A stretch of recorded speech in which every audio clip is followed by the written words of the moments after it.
So in order to get to where you want to get to, we have to change the civil commitment law? Or? Yes. So I'm in favor of what NAMI is proposing. I've spoken with Chris Bonoff.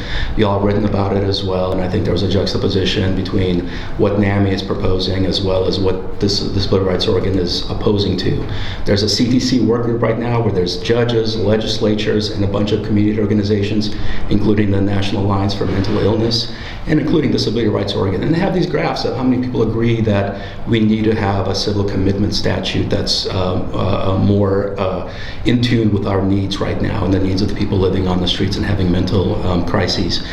And so what you see is a lot of organizations are like, well, maybe for someone that's has a serious mental illness or someone that perhaps has other challenges, there's several different ways where people are either more likely or less likely to vote for having a civil commitment. Disability Rights Oregon is 90% to 100% against all those. Well, let's let her speak for herself.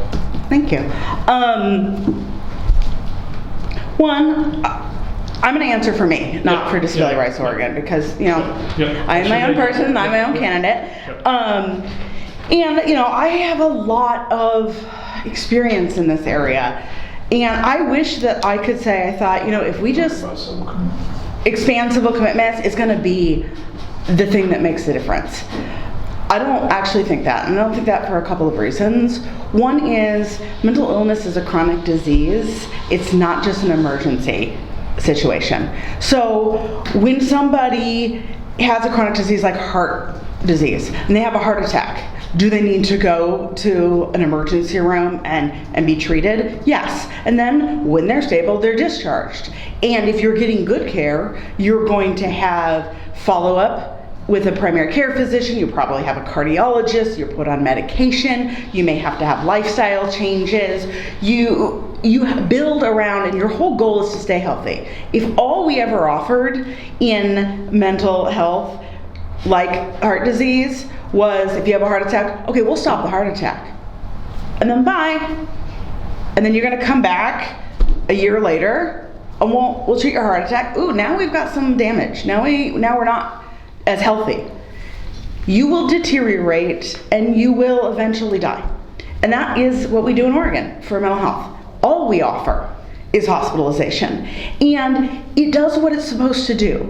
When you are in a crisis, it provides minimal stabilization. And then you're discharged. That's what it is. It's a hospital. And it's not gonna keep people stable, and it's not gonna be able to prevent future hospitalizations. And I think people misunderstand what stable means medically. It means you're no longer an imminent threat. But it doesn't mean you can take care of yourself. In fact, 40 to 50% of people who are civilly committed are discharged unable to take care of themselves. I don't think longer in a hospital is gonna fix that.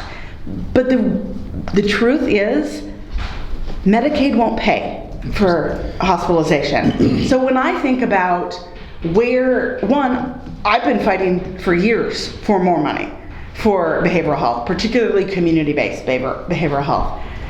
We have gotten investments. The health authority have done an absolutely horrible job investing, and I don't know if I can get a bunch more money. Wait, you've gotten investments from? The Oregon legislature. Okay. $180 million specifically given to build out community capacity.